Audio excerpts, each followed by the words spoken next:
Almost ఇండస్ట్రీకి వచ్చి? 5 years. 5 years. 4 to 5 years. So ఈ 5 yearsలో అనుకుని వచ్చింది ఏంటి, ఇప్పటిదాకా జరిగిన జర్నీ ఏంటి? నేను ఏమి అనుకున్నాను ఇండస్ట్రీకి, ఎందుకంటే బేసిక్గా నాకు బ్యాక్గ్రౌండ్ లేదు బ్రో, డబ్బు ఫైనాన్షియల్గా ఏం లేదు అసలు, నేను జీరో నథింగ్. బేసిక్గా నేను సాఫ్ట్వేర్ జాబ్ చేసి వైజాగ్లో 2017 బీటెక్ పాస్ అవుట్ అయ్యాను. తర్వాత 1 year జాబ్ వచ్చింది, జాబ్ చేసుకుంటున్నాను 2018 వరకు. కట్ చేసి వస్తే నాకు అప్పుడే నేను వైజాగ్లో షార్ట్ ఫిల్మ్స్ చేసాను. షార్ట్ ఫిల్మ్ చేసి ఆఫర్ వచ్చింది, వెంటనే ఇక్కడికి వచ్చాను. తర్వాత ఇంకా నా పర్సనల్ థింగ్స్ వల్ల ఏంటంటే పూర్తిగా హైదరాబాద్ వచ్చాను. హైదరాబాద్ అక్కడి నుంచి ఒక్కరి సర్వైవల్ అయితే అలా అవుతూ. సో నేను ఏమనుకున్నాను అంటే 70mm స్క్రీన్కి ఎవరికైనా వెళ్ళాలన్నది గోల్ కాదనట్లేదు, కానీ అది రావడానికి చాలా టైం పడుతుంది. అంటే టైం మనకున్న దేవుడు ఎప్పుడు రాస్తాడు అప్పుడే వస్తుంది, బట్ అలా కాకుండా జనాల్లో మనం ఉండాలి. సో ఏదో ప్లాట్ఫామ్ తీసుకోవాలి, ఉండాలి. అందుకని ఒకటి చేసుకుంటూ వచ్చింది. ఇప్పటికి కూడా నా లైఫ్ ప్రకారంగా కెరీర్ ప్రకారంగా నేను హ్యాపీయే చెప్తాను కదా. లేదంటే జిలేబీ మూవీ నాకు వచ్చింది అంటే ఎలా కారణం, అది యూట్యూబ్ వల్లే కదా. ఆ యూట్యూబ్ లేకపోతే నేను నథింగే కదా. అంటే at least I'm keeping some efforts. So దానివల్ల నేను ఏదే బట్ టైం వస్తుంది, వెయిట్ చేస్తున్నాను అంతే. కానీ 2017-18 ఆ టైంలో అదొక డిప్రెషన్ పీరియడ్ అని చెప్పిందా నేను లైఫ్లో? 2017 అదే బేసిక్గా 2017లో మా మదర్ చనిపోయారు. సో అప్పుడు ఇంకా నేను హైదరాబాద్ వచ్చాను పూర్తిగా. ఇంకా అంటే నాకు అంతా మా మమ్మీ చెప్పింది, నాకు ఎవరు లేరు. మా డాడీ చిన్నప్పుడు చనిపోయారు, అంతా మా మమ్మీ ఇంకా నా ప్రాణం అన్నమాట. నువ్వు ఇంకా ఆవిడ గురించి చెప్పుకోవడం ఇంకా ఎమోషనల్ అవుతుంది తప్పించి ఇంకేముండదు అంతే. ఇంకా ఆ టాపిక్స్ వద్దు, పర్సనల్ టాపిక్స్ ఎందుకులే కానీ. సో అంతా మా మమ్మీ అంతే. కానీ వాల్యూ అనేది ఒకళ్ళు లేనప్పుడే తెలుస్తుంది అంటారు కదా. ఇప్పుడు మదర్ గురించి ఈ మధ్య కాలంలో చాలా ఇష్యూస్ చూస్తే, అనాథాశ్రమంలో జాయిన్ చేసేయడం కానీ, ఊరికి ఇంట్లో వాళ్ళ మీద చిరాకు పడిపోయి మదర్స్ మీద చిరాకు పడిపోవడం కానీ, ఇవంతా చూసినప్పుడు ఏమనిపిస్తుంది బ్రో? నాకు కూడా ఎమోషన్ వస్తుంది. ఏమనిపిస్తుంది బ్రో? మీకు అదే చెప్తున్నాను, ప్రెసెంట్ అందరికన్నా భయంకరమైన ఎమోషన్ ఒక అబ్బాయి కంట్లోంచి కన్నీరు వచ్చింది అంటే తల్లి ఎమోషన్ చాలా చాలా చాలా గొప్పది. అది ఆ ఎమోషన్ మనం తట్టుకోలేము అసలు. కంట్లోంచి కన్నీరు వచ్చిందంటే అది మామూలు విషయం కాదు. చిన్నప్పటి నుంచి నేను ఒక 3 ఆడవాళ్ళ మధ్య నేను పెరిగాను. నేను మగవాడు భయం తెలియదు, మగవాడు పెంపకం నాకు తెలియదు. మా డాడీ గారు చిన్నప్పుడు చనిపోయారు. మా మమ్మీ, మా అక్క, మా బాప అంటే మా డాడీ వాళ్ళ చెల్లి, వీళ్ళు 3 మధ్య చిన్న అత్త. చిన్నప్పటి నుంచి నా బీటెక్ అయినంత వరకు ఆవిడ 3 మధ్య పెరిగాను. సో నేను చాలా ఆకతాయిగా ఉండేవాడు, లైఫ్ మీద సీరియస్గా ఉండేవాడిని కాదు. ఏదో ఆడుతూ పాడుతూ ఇప్పుడు వీడియోలు ఎలా చూస్తున్నారు అలాగే ఉండేవాడిని. కానీ మా మమ్మీకి ఎప్పుడో భయం ఉండేది, ఇప్పుడున్న సొసైటీలో వీడు ఎలా బతుకుతాడు, వీడేమో ఆకతాయిగా ఉంటాడు, పెద్ద సీరియస్నెస్ ఏమి ఉండదు. అండ్ వన్ మోర్ థింగ్, మా మమ్మీ పెంచిన విధానం కూడా అలాగే పెంచింది. ఎందుకంటే సింపుల్ అది బ్రో, ప్రెసెంట్ ఈ వాల్యూస్ ఇవన్నీ పక్కన పెడితే మా మమ్మీ 2-3 విషయాలు ఎప్పుడు చెప్తుండేది. లైఫ్లో నువ్వు ఏదో సాధించని ఎప్పుడు అనలేదు నాతో, ఎప్పుడు అనలేదు. ఒకటే అన్నది, ఎమోషన్స్, ప్రేమ, అభిమానం, ఆప్యాయత ఇవన్నీ జాగ్రత్తగా కాపాడుకో. ఎప్పుడైనా మంచి పేరు తెచ్చుకోపోయినా పర్లేదు, చెడ్డ పేరు ఎప్పుడు తెచ్చుకోక. నెంబర్ 3, ఒకదే చెయ్యి చాపక. నీ దగ్గర రూపాయి ఉందనుకో, రూపాయలో బతుకు. 10 రూపాయలు అంటే 10 రూపాయలు హ్యాపీగా బతుకు. కానీ ఏదైనా సరే ఎండ్ ఆఫ్ ది పాయింట్ హ్యాపీగా ఉండు. పీస్, హ్యాపీ అన్నది ఎప్పుడు పక్కన పెట్టుకో. హ్యాపీ అన్నదే ఎప్పుడు పెట్టుకో. మా మమ్మీ ఇప్పుడు అదే చెప్పి ఉండేవారు. ప్రజెంట్ జనరేషన్ మొత్తం మారిపోయింది, మొత్తం మారిపోయింది. ఎందుకంటే ఆ మతం లేనికే తెలుస్తుంది ఆ వాల్యూ ఏంటి అర్థం. ఫ్రాంక్ చెప్పాలంటే అమ్మో, అంటే నా పర్సనల్ లైఫ్ గురించి నేను చెప్తాను కదా. ఇప్పుడు నా పర్సనల్ లైఫ్ నేను చెప్పుకొని దాని గురించి అయ్యో బబుల్ లైఫ్ ఎలా ఉందా అని అనుకోవడం, జనాలు ఎలా అనుకోవడం నాకు అసలు నచ్చదు. అందుకే నా పర్సనల్ లైఫ్ నేను అసలు చెప్పను నేను. బట్ తెలియదు కదా నవ్వించే పర్సన్ వెనకాల ఇంత ఎమోషనల్ ఉందా అని చెప్పేసి. సింపుల్ గా మాట అనేస్తారు కదా, కమెంట్స్ లో పెట్టినా ఏం పెట్టినా మన గురించి సింపుల్ గా మాట అనేస్తారు. వీళ్ళు ఇక్కడ దాకా రావడానికి ఎంత కష్టపడ్డారని చాలా మంది తెలియదు. ఇక్కడ ఎలా వచ్చారు, without any support, family support లేకుండా, ఎవరు లేకుండా ఎలా వచ్చాడు ఏంటి అనేది ఎంతో మంది. నీ వల్ల 10 మంది మారినా కూడా మారినట్టే కదా, 10 మంది ఇన్స్పిరేషన్ గా తీసుకున్నట్టే కదా. నా పర్సనల్ లైఫ్ అయితే నేను చెప్పను, కానీ కొన్ని విషయాలు అయితే చెప్తాను బ్రో. నేను అనుభవించిన ప్రకారంగా లాస్ట్ 6 months అయినా కానీ, లాస్ట్ ఈ ఫ్యూ ఇయర్స్ అయినా కానీ, నేను ఇన్స్టాగ్రామ్ ప్రకారం, యూట్యూబ్ ప్రకారం జనాలు అందరూ తెలుసు, కానీ నా పర్సనల్ లైఫ్ ఎవరికి తెలియదు. అందరూ ఏమనుకుంటారు, బబ్బులుకేటే సూపర్, ఆడికేటే నవ్వుతూ ఉంటాడు, ఆ లైఫ్ సూపర్ అందరూ అనుకుంటారు. కానీ లోపలికి వెళ్తే తెలుస్తుంది ఆడి బాధలన్నీ ఉన్నాయి. మీరు నమ్మితే నమ్మరు, రాత్రిపాట్ల 1 గంటకి నేను కూడా కూర్చొని నేను ఏడుస్తూ ఉంటే కానీ ఒకటి అనిపిస్తుంటుంది, అరే ఈ నిమిషంలో కూడా నా వీడియోలు బయట జనాలు అందరూ చూసి నవ్వుతూ ఉంటారు, కట్ చేసి చూస్తే నేను ఇక్కడ ఏడుస్తూ ఉంటున్నాను. నా పర్సనల్ లైఫ్ వల్ల ఏదైనా సంథింగ్ ఏదైనా కానీ. సో ఈ బాధ ఎక్కువ వచ్చేస్తుంటాయి. నేను ఫైనల్గా ఒకటైతే చెప్తాను బ్రో, ఎవరికైనా సరే, మీకైనా సరే ఒకటైతే చెప్తాను నేను. ఒక 2-3 విషయాలు మనం ఎప్పుడు జాగ్రత్తగా గుర్తుపెట్టుకోవాలి ప్రెజెంట్ ఉన్న జనరేషన్లో. నెంబర్ 1, మనీ అనేది చాలా చాలా ఇంపార్టెంట్. చాలా చాలా చాలా ఇంపార్టెంట్. ఫీలింగ్స్ అయినా, ఎమోషన్స్ అయినా, ప్రేమలు, అభిమానాలు, ఆప్యాయతలు ఇవన్నీ కూడా మనీ చుట్టూనే తిరుగుతున్నాయి. నెంబర్ 1 గుర్తుపెట్టుకోవాల్సింది. నిజంగా నీకు ప్రేమలు, అభిమానాలు ఉన్నాయి అంటే నీ తల్లిదండ్రులు ప్రేమించు. ఎందుకు తెలుసా, డబ్బున్నా లేకపోయినా కూడా వాళ్ళు నువ్వు ఎలా ఉన్నా వాళ్ళు నేను బాగా చూసుకుంటారు. నువ్వు డబ్బు ఎక్కువ సంపాదించావు అనుకో, నాన్న డబ్బు వేస్ట్ చేయక మంచిగా ఏదో దాని ప్రాపర్టీ కొనుక్కు అని అంటారు. డబ్బు లేదనుకో, పర్లేదురా ఉన్నావు కదా ఏదో సంపాదిస్తే కానీలే అని అంటారు. అంతేగాని నేను పట్టుకొని ఇదేంటి కావాలి అదేం చేసుకుని అనరు. కానీ అదే నేను నమ్ముకొని వచ్చిన ఎవరైనా భార్య కానీ పిల్లలు కానీ లేదా అన్నజమ్ములు ఎవరైనా సరే ఈ చుట్టూ తిరుగుతాయి ఎమోషన్స్, డబ్బు చుట్టూ తిరుగుతాయి. సో ఫైనల్ నేను చెప్పేది ఏంటంటే ఓన్లీ డబ్బుని నమ్ముకో, డబ్బు ఉన్నది అంతే, ఇంకెందుకు నేను చెప్పలేను బ్రో. ఇంకా ఎమోషనల్ అయిపోతుందని చెప్తున్నాను కదా.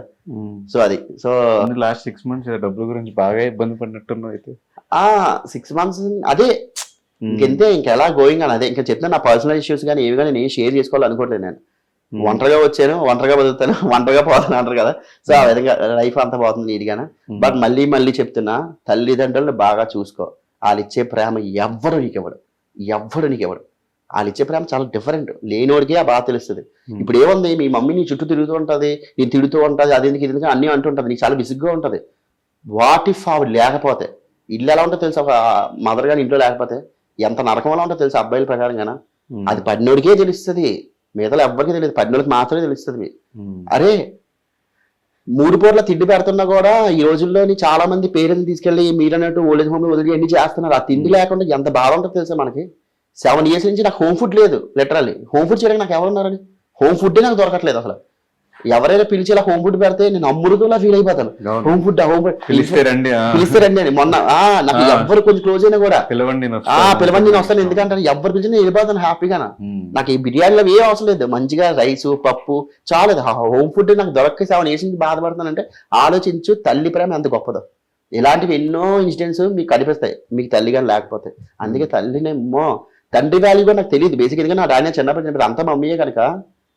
తల్లి ఇప్పుడు తల్లే బ్రో, ఆవిడ ఇచ్చే ప్రేమ ఎవ్వరు ఇవ్వలేదు తెలుసా. కల్మషం లేని ప్రేమ అంటారు కదా, తల్లిది అదే కల్మషం లేని ప్రేమ. ఏవి నీ దగ్గర నుంచి ఆశించదు, నువ్వు హ్యాపీగా ఉండు అదే ఆశిస్తుంది. అందుకే నేను ఏది ఎలాగ ఉన్నా ఎవరిని నమ్మకపోయినా ఒక తల్లి చూస్తే, అందుకే అంటారు మన ఫ్రెండ్స్ కూడా చాలా మంది చెప్తుంటారు, ఓరే వాళ్ళు ఉన్నారు కనుక నీకు ఆ వాల్యూ తెలియట్లేదు. నేను నాకు తెలుసు తల్లిదండ్రులను ఎప్పుడు కూడా చులకనగా చూడడం, బొక్కలేరు కూడా ఇలాంటి చెయ్యొద్దురా బాబు, వాళ్ళు ఇచ్చే ప్రేమలు వేరుగా ఉంటాయి. మనం ఒక్కోసారి అనిపిస్తుంటది, మనం కొంతమంది ఎఫర్ట్స్ పెడుతుంటాం. సో పెడతాం అక్కడి నుంచి మనకి ఏ ఎఫర్ట్స్ రావు. అక్కడ రావట్లేదు అంటే నువ్వు పెట్టే ఎఫర్ట్స్ రైటే, పెట్టే పర్సన్ తప్పు. ఆల్రెడీ ఎఫర్ట్స్ అక్కడ పెట్టకూడదు. ఇది కూడా చాలా ఇంపార్టెంట్ పాయింట్. అది అమ్మాయి కానీ అమ్మ కానీ ఫ్రెండ్ కానీ ఎవరైనా కానీ, నువ్వు నీ వైపు నుంచి 200% ఎఫర్ట్స్ పెడుతున్నావు, ఇంకా పెడుతున్నావు అయినా సరే నీకు రావట్లేదు అంటే అక్కడ రీజన్ ఏంటి? నువ్వు పెట్టే ఎఫర్ట్స్ 200% రైటే, కానీ పెట్టే పర్సన్ మీద తప్పు. పక్కన పెడే. కానీ అసలు నార్మల్గా అంటే చిన్నప్పటి నుంచి ఫాదర్ లేడు, ఆ పెయిన్ కూడా తెలియదు ఇంట్లో అప్పటి వరకు. లాస్ట్ టైం మనం డిస్కస్ చేసినప్పుడే చెప్పు, ఎవరు చనిపోవడం కూడా చూడలేదు నేను, అది ఇది అని చెప్పేసి. అవును. వన్ సడన్ గా అట్లా తిరుగుతున్న పర్సన్ అలా అయిపోయినప్పుడు ఆ డిప్రెషన్ నుంచి బయటకి ఎట్లా వచ్చావు బ్రో? అంటే అసలు ఆవిడకి ఏం జరిగింది, ఆ డిప్రెషన్ నుంచి బయటకి ఎట్లా వచ్చావు? బేసిక్గా 2017లో బ్రో మా మమ్మీ, అంటే నేను హైదరాబాద్లో జాబ్ చేసేవాడిని 1 year మిరకల్ సాఫ్ట్వేర్ సొల్యూషన్ నాకు జాబ్ చేసేవాడిని. ఇండస్ట్రీ సంబంధం లేదు కానీ వైజాగ్లోని బీటెక్ నుంచి షాప్ నుంచి చేస్తుండేవాడిని. ఓకే. యాక్సెప్ట్ చేసేవాళ్ళ ఆంటీ? బ్రో మా మమ్మీకి నేనంటే ప్రాణం బ్రో, ప్రాణం, పంచ ప్రాణాలు. నువ్వు ఒక లవ్ స్టోరీ దారి లవ్ స్టోరీ పెట్టి కూడా నేను మమ్మీ చిన్న ఎమోషన్ పెట్టు బడబడ వచ్చేస్తాయి. మనం మొరారి సినిమా చూసానా, ఆ మొరారి సినిమా ఎంత ఏడిచని తెలుసా, నేను మామూలుగా ఏడలేదు. నాకు ఓన్లీ తల్లి కన్నయ్య కన్నయ్య కన్నయ్య కన్నయ్య బాబోయ్ ఏంటి ఆ ఎమోషన్ ఏంటి, ఈ ప్రేమలు ఇప్పుడు ఉన్నాయా అసలు? ఆ రోజుల్లో ప్రేమలు ఇప్పుడు ఉన్నాయా? ఎంతలా ఏడిచని తెలుసా నేను. తల్లి ఇచ్చే ప్రేమ మొత్తం వేరు బ్రో. సో ఏం జరిగింది, ఎలా బయటకు వచ్చావు డిప్రెషన్ నుంచి? 2017 బీటెక్ కంప్లీట్ అయ్యింది, నేను బయటికి ఇలా వచ్చాను, 1 year జాబ్ చేస్తున్నాను. ఈ లోపు షార్ట్ ఫిల్మ్స్ అయ్యి నాకు ఇక్కడ ఆఫర్స్ వచ్చాయి. సరే అని చెప్పేసి నేను హైదరాబాద్ వచ్చాను. బేసిక్ మా మమ్మీకి అంటే ఎంత ప్రాణం అంటే జీవితాంతం నాకు గిల్టీ ఫీలింగ్ ఉంటుంది. ఏంటంటే మేబీ నా వల్లే మా మమ్మీ చనిపోయిందేమో అని గిల్టీ ఫీలింగ్ నాకు చాలా ఎక్కువ. ఎందుకు? మా మమ్మీ నా మీద బెంగ పెట్టేసుకుంది, భయంకరమైన బెంగ పెట్టేసుకుంది. నేను వైజాగ్ వదిలి ఇప్పుడు బయటకు వచ్చాను కాదు, ఇంటర్మీడియట్లో హాస్టల్లో వేస్తే నేను హాస్టల్కి వెళ్ళి ఏడుస్తున్నాను. అమ్మో నా వల్ల కాదు కట్ చేసి చూస్తే మా మమ్మీ అక్కడ ఏడ్చేస్తుంది భయంకరంగా. వద్దని తీసుకొచ్చి ఇక్కడ ఏదో చేసుకుంటానని చెప్పి. ఆఖరికి అంటే ప్రాణం, ఎందుకంటే డాడీ చిన్నప్పటి నుంచి లేరు, ఉన్నది నేను లాస్ట్ కొడుకుని, ఉన్నది ఒకరిని, అందులోని కూడా నేను ఆకతాయిగా ఉంటాను. నాకు ఏంటంటే చిల్లరగా ఉండేవాడు. మరి దానివల్ల ఏంటంటే లాస్ట్ కొడుకు కనుక మా మమ్మీకి ఇంకా అంటే ప్రాణం. అమ్మో నేనే చూసుకోవాలి, ఇలా కాపాడుకునేది నన్ను. అలాంటి ఆవిడ సడన్గా లైఫ్లోంచి వెళ్ళిపోయిందంటే అదే ఇంకా 2017 నేను ఇక్కడికి వచ్చాను. అంతా 2017 ఇక్కడికి వచ్చాను. మా మమ్మీ ఇలాగ వచ్చింది, ఏమైనా వచ్చింది, అరే ఇలాగా బెడ్ అదే ఏమంటారు వాష్రూమ్లో పడిపోయింది అన్నమాట. నాకు అప్పటివరకు తెలియదు మమ్మీకి అంత సీరియస్ అయిందని. ఏదో చిన్న ప్రాబ్లం అయ్యి ఉంటుంది అని చెప్పేసి నేను వెంటనే మా ఫ్రెండ్స్ నాకు ఫ్లైట్ తీసుకొని వేసారు. వెంటనే ఫ్లైట్ తీసుకొని నేను వైజాగ్ వెళ్ళిపోయాను. వెళ్ళిపోయిన తర్వాత నేను హాస్పిటల్కి వెళ్ళి చూసాను. చూసేటప్పటికి నాకు మా మమ్మీ అసలు చూడలేకపోయింది. మా మమ్మీని ఆపరేషన్ బయటకు వచ్చింది. దగ్గర వరకు వెళ్ళి ఎవరో ఒక ఆవిడని చెప్పి బయటకు వచ్చాను. లేదు మీ మమ్మీ అంటే నేను షాక్. బ్లడ్ క్లాట్ అయిపోవడం వల్ల మొత్తం జుట్టు అంతా తీసేశారు. నేను అసలు తట్టుకోలేకపోయింది. మా మమ్మీ ఏంటి ఎలా ఉంటుంది, మా మమ్మీ చాలా బాగుంటుంది అందగత్త, ఇదేంటి ఎలా ఉంది ఏంటి అని చెప్పి ఏడిపోయాడు. అక్కడ ఎలా పడిపోయింది దబ్బని. తర్వాత సెకండ్ డే నేను మళ్ళీ డాక్టర్ దగ్గరికి వెళ్ళి, డాక్టర్ గారు మీ కాల్ పట్టుకుంటాను ప్లీజ్ ఎలాగైనా సరే మా మమ్మీ నన్ను కాపాడండి, మా మమ్మీ లేకపోతే నేను ఉండలేదు. నాకు అన్నింటికి మా మమ్మీయే. నాకు ఇంకా రిలేషన్స్ ఏం తెలియదు. నాకు చిన్నప్పటి నుంచి ఆవిడే పెంచింది. ఆవిడ లేకపోతే నేను లేనని అంత ఎమోషన్ అయిపోతుంది. అప్పుడు డాక్టర్ చెప్పారు. ఏమని చెప్పారు, మేము ఆల్రెడీ చెప్పాం కదండి 90% బతకడం కష్టం, 10% ఛాన్సులు ఉన్నాయి, ఎందుకు అంత ఎమోషన్ అవుతున్నా అంటే నేను షాక్ అయిపోయాను. అరే ఏదో చిన్న ఆపరేషన్ అయింది వచ్చింది వెళ్ళిపోతాం అనుకున్నా, అసలు చావు బతుకుల్లో ఆవిడ ఉందా అని. అది నేను తట్టుకోలేకపోయాను అస్సలు. బాబు ఏంట్రా బాబు నా పొజిషన్. ఆ టైంలో 1 వీక్ కరెక్ట్గా ట్యూస్డే లేను, నెక్స్ట్ ట్యూస్డే వరకు నేను హాస్పిటల్లో ఉన్నాను. మా మమ్మీ అలా కూర్చొని మాట్లాడేవాడిని. 4 o'clock అపాయింట్మెంట్ ఇచ్చారు, 4 to 5 విజిటర్స్ అవర్స్ అని ఐసీయూలో. సో లోపల కూర్చొని మాట్లాడుతుంటే మా మమ్మీ చెప్పేవాళ్ళు ఇదే, మమ్మీ ఏంటి మమ్మీ నన్ను వదిలేసి వెళ్ళిపోతావు ఏంటి నాకు అర్థం కాదు అంటే. చెప్తున్నాను కదా అప్పటి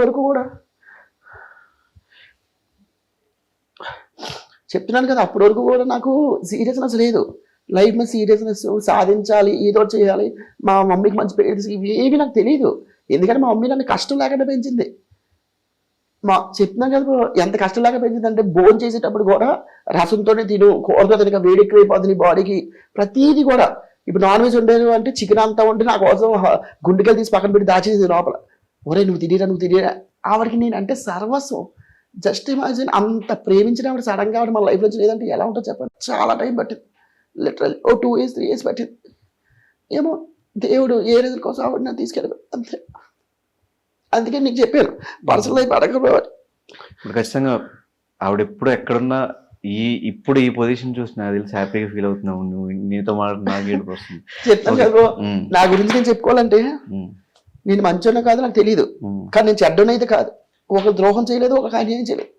కానీ లైఫ్లో భయంకరమైన దెబ్బలు నాకే పడుతున్నాయి. దెబ్బ మీద దెబ్బ, దెబ్బ మీద దెబ్బ, దెబ్బ మీద. అది ఎందుకు అర్థం కావట్లేదు నాకు. అంటే ఏమో అట్లీస్ట్ కూర్చోబెట్టి నువ్వు ఎలా ఉండాలి అలా ఉండాలని చెప్పిన వాళ్ళు కూడా ఎవరు లేరు. ఒక్కని ఒంటరి అయిపోయి దానివల్ల అమ్మ నరకం తెలుసు అది నిజంగానే. బట్ నాకు తెలిసి నీ ఆడియన్సే నీకు ఫ్యామిలీ. వాళ్ళే మంచున్నా చెడున్నా నీకు మెసేజ్ పెట్టి నిన్ను పుష్ చేస్తా ఎవ్రీ టైం బాగుంది బాగుంది బాగుంది అని వాళ్ళు షేర్ చేసుకుంటూ. సో వాళ్ళ గురించి ఏం చెప్తావు బ్రో, ఆడియన్స్ గురించి? ఏం ఎక్స్పెక్ట్ చేయకుండా నీకు అంత పుష్ చేస్తున్న వాళ్ళ గురించి? ఆడియన్స్ అమ్మ వాళ్ళు ప్రాణం బ్రో, సర్వస్వం.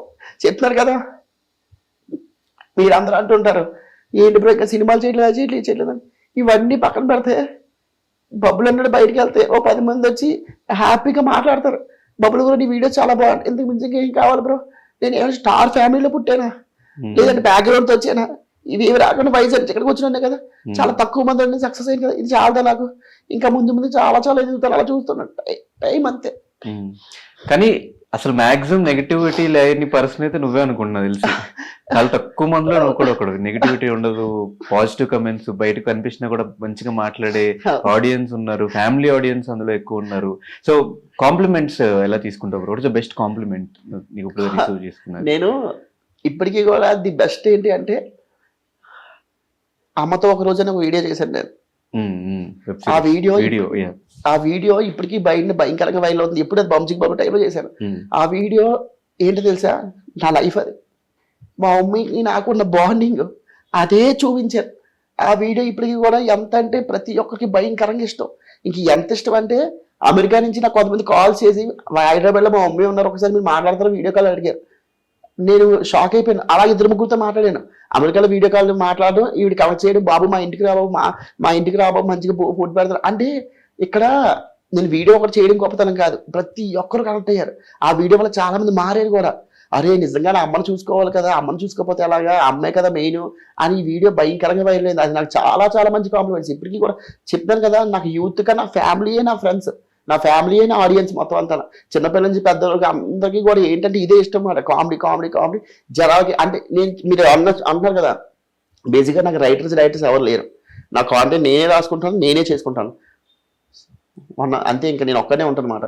బట్ తెర వెనకాల ఇన్ని బాధలను పెట్టుకుని కూడా మా అందరినీ ఎప్పుడు ఎంటర్టైన్ చేస్తూ ఆ వీడియోస్ ఎప్పుడు మాకు నచ్చే విధంగా దాన్ని ఎడిట్ చేసుకుని ఆ వీడియోస్ కాంటెంట్ అంతా మమ్మల్ని నవ్విస్తున్నది నిజంగా హ్యాట్స్ ఆఫ్ బ్రో. తెలిసి మ్యాక్సిమం ఎవరు అనుకోరు అనుకుంటా, చూస్తున్నంత సేపు ఇన్స్టాల్ చూస్తున్న వీడ్ లైఫ్ ఏంట్రా హ్యాపీగా ఉంది, 4 వీడియోలు చేసుకున్నాడు, డబ్బులు సంపాదించుకుంటున్నాడు. డెఫినెట్ గా నువ్వు నమ్ముతున్నాము. నేను మొన్న నిన్న ఫ్రెండ్ అనుకుంటున్నాను. బేసిక్ గా చెప్తాను కదా, నా లైఫ్ లో మా మమ్మీతో ఒక దెబ్బ, తర్వాత ఇంకో దెబ్బ, ఇలా దెబ్బలు ఎదురు పడుతూనే ఉన్నాయి. నాకు తెలియదు ఎందుకు పడుతున్నాయి. నేను అనుకుంటున్నాను మరి నా ఫ్రెండ్స్ మాట్లాడుతూ మేబీ ఎంత కష్టపడితే మేబీ రేపొద్దున అంత మంచి పొజిషన్కి వెళ్తావేమో. ఏమో బ్రో, నేను వెళ్తానో తెలియదు. కానీ ఇప్పుడు ఒక లాజిక్ చెప్తానే ఉన్నాను. లైఫ్ లో మనం జీరోలో ఉన్నాం. కొన్ని ప్రాజెక్ట్ చేసి ఒక మంచి స్టేజ్కి వెళ్ళాం, ఇంకొన్ని ప్రాజెక్ట్ చేసి ఇంకొంచెం మంచి స్టేజ్కి వెళ్ళాం, 4 ఫోటోలు దిగుతుంటే ఇంకొంచెం మంచి స్టేజ్కి వెళ్ళాం. అలా స్టేజ్ బై స్టేజ్ వెళ్తుంటాం. ఒక పాయింట్ లో మనకు అనిపిస్తుంటది అన్నమాట, అమ్మయ్య మనం బాగా సక్సెస్ అవుతున్నాం రాజురా అని. కానీ అన్నింటికన్నా వర్స్ట్ థింగ్ ఇందులో, వర్స్ట్ పార్ట్ ఏంటో తెలుసా, ఇది షేర్ చేసుకోవడం మన చుట్టుపక్కల ఎవరు లేకపోవడం. అది ఎంత నరకంలో ఉంటుందో తెలుసా.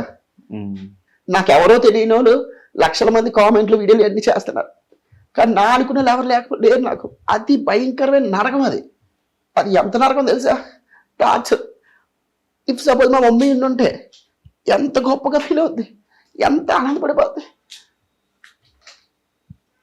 బట్ ఎప్పుడు ఫీల్ అవ్వకు, ఎవరు లేరు అని చెప్పేసి నీకు బ్యూటిఫుల్ గా మేము అందరూ ఉన్నాము, రెగ్యులర్ మనం కలుస్తూనే ఉంటాము, చిల్ అవుతూనే ఉంటాము. బట్ ఎప్పుడు నువ్వు పిలిచినా మేము వస్తాం, మంచిగా మీ ఇంట్లో చిల్ అవుతాము.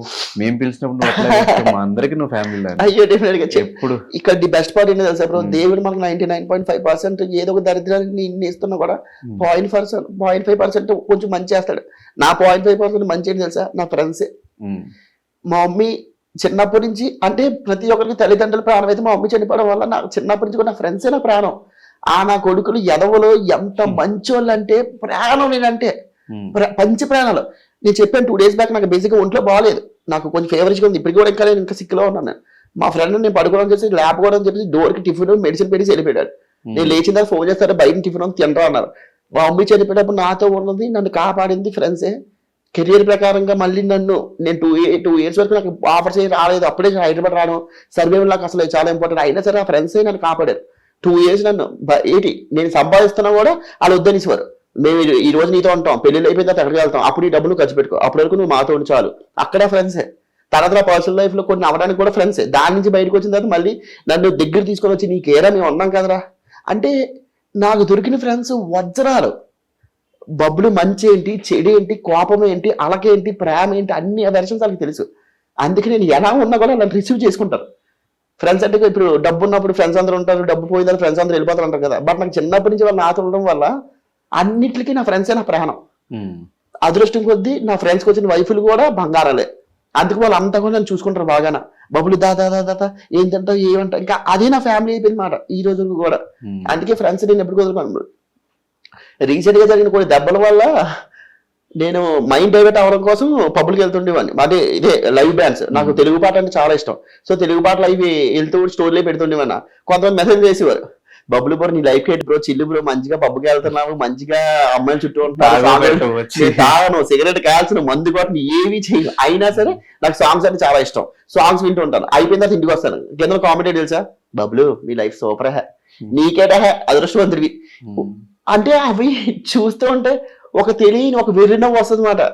సరేరా, ఓకే నువ్వు అనుకో దానికే ఉందిలే. అదే అన్నాను నేను. నా మైండ్ డైవర్ట్ అవడం కోసం నేను వెళ్ళి ఉన్నాను అక్కడికి. బట్ మిగతా వాళ్ళకి తెలియదు నేను ఎంజాయ్ చేస్తున్నాను, లైఫ్ సూపర్ కేకలుకున్నా, అది వాళ్ళు అనుకుంటున్నారు. నా పర్సనల్ థింగ్స్ తో నేను వెళ్తున్నాను, నాకు తెలియట్లేదు. సో అందుకే నేను మా మమ్మీ గురించి అడిగే కనుక నేను ఇంకా 20-30% చెప్పాను బ్రో. ఇంకా 70% తల్లి గురించి చెప్పండి, ఇంకా అంతే అని చెప్తాను. ఎన్ని షేర్ చేసుకుంటాను. కానీ ఈ ఇంటర్వ్యూ దాని గురించి కాదు, సరదా కూర్చొని మాట్లాడుతుంది కనుక నో పర్సనల్. అందుకే ఫస్ట్ టైం పర్సనల్ థింగ్స్ నేను ఏం మాట్లాడను బ్రో అని అన్నది దానికి.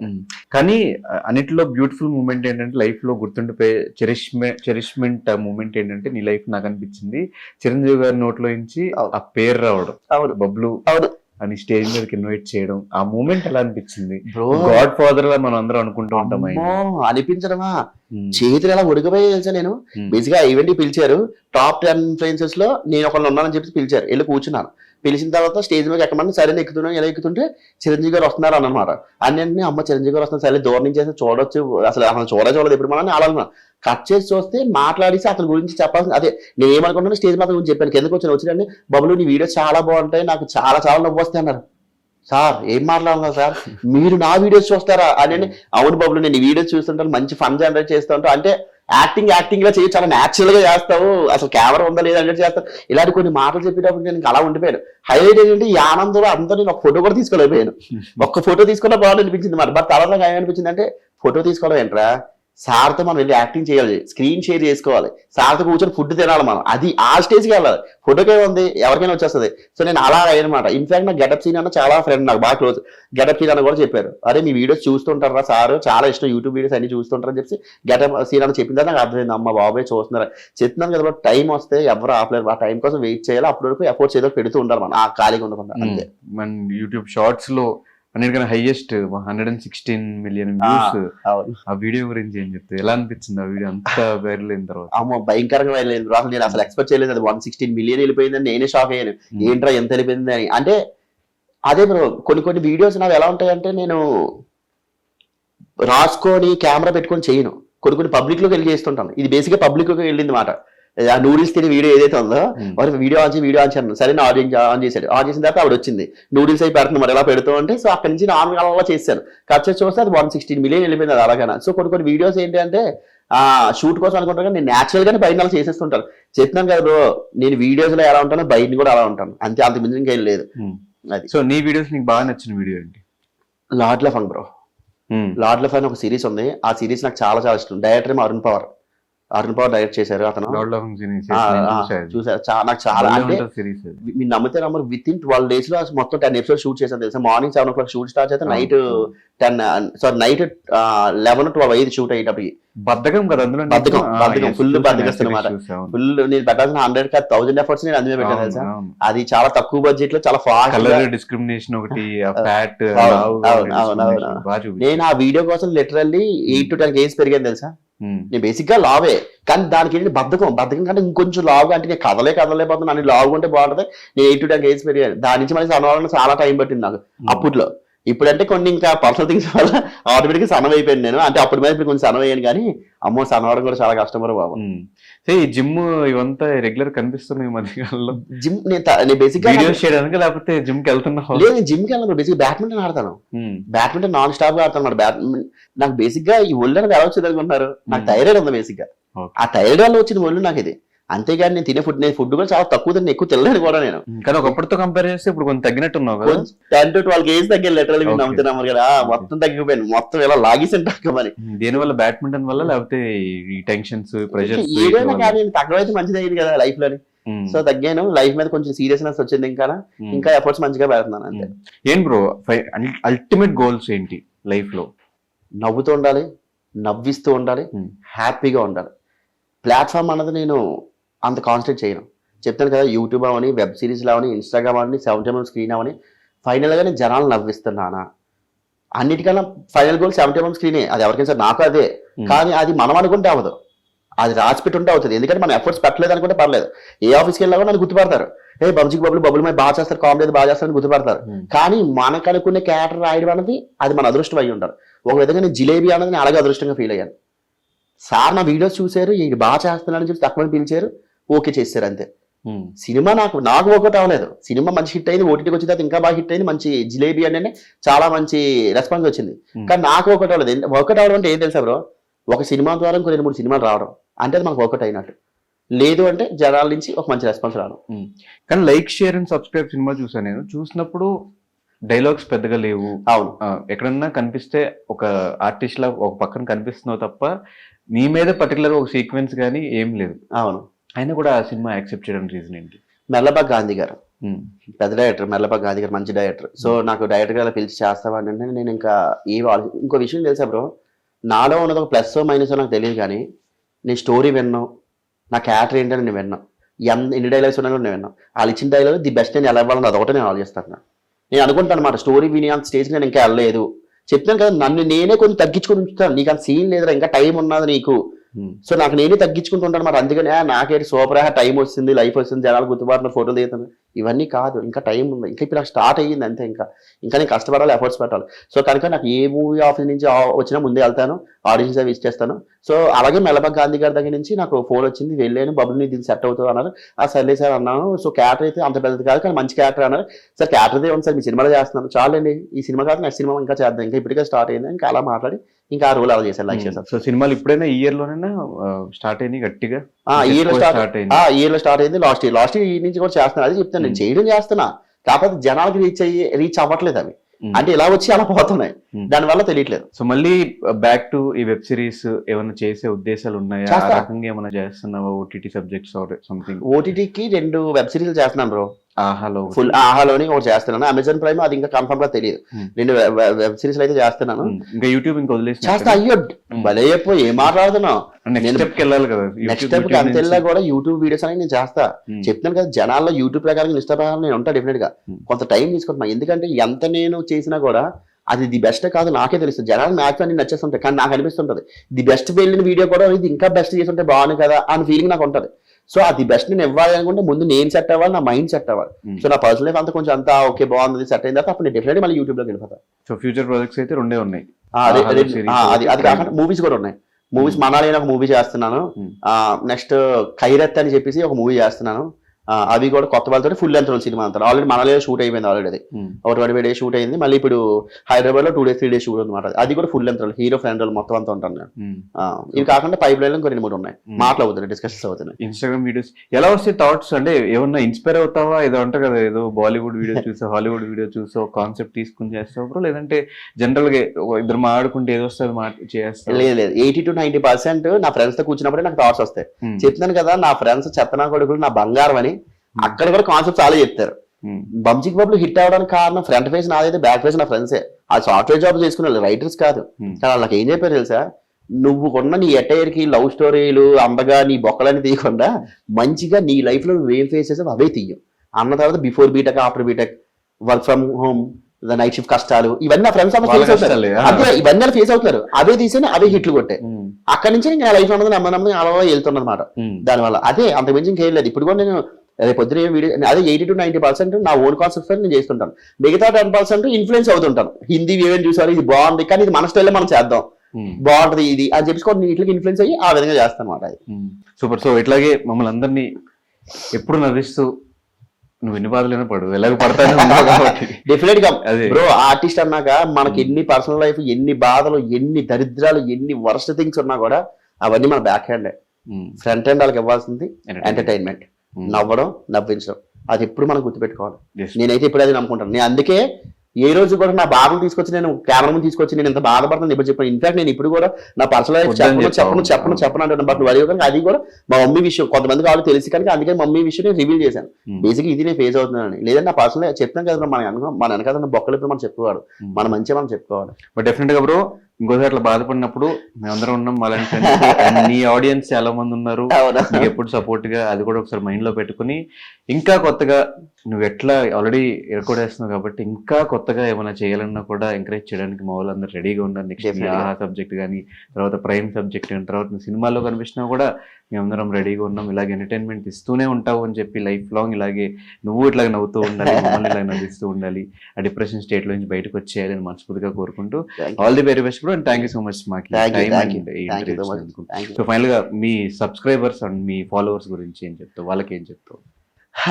ఫైనల్ గా నేను చెప్పొచ్చేది ఒకటేనండి, నేను ఎప్పుడు నవ్వుతూ ఉంటాను, మిమ్మల్ని నవ్విస్తూ ఉంటాను. ఇదంతా కట్ చేసి చూస్తే నేను మీకు చెప్పేది ప్రెసెంట్ ఉన్న జనరేషన్ మళ్ళీ చెప్తున్నాను.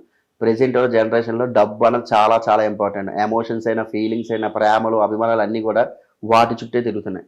డబ్బుతో పాటు ఎమోషన్స్ కూడా మీరు వాల్యూ ఇస్తారనుకుంటే తల్లిదండ్రులకు ఇచ్చుకోండి. తల్లిదండ్రులకే ఎందుకు ఇచ్చుకుంటున్నాను అంటున్నారంటే, మీరు వరస్ట్ పొజిషన్లో ఉన్నా, మంచి పొజిషన్లో ఇచ్చినా మీరు యాక్సెప్ట్ చేసేది వాళ్ళు మాత్రమే, మిమ్మల్ని ఇంకెవరు యాక్సెప్ట్ చేయరు. ఇంకా మిగతాదంతా కూడా డబ్బు చుట్టే తిరుగుతుంటారు. ట్రస్ట్ మీ, తల్లిదండ్రులు మాత్రం ఎప్పుడు వదులుకోవద్దు, వాళ్ళకి ఇవ్వాల్సిన వాల్యూ ఇవ్వండి. Thank you bro. Thank you Ganesh.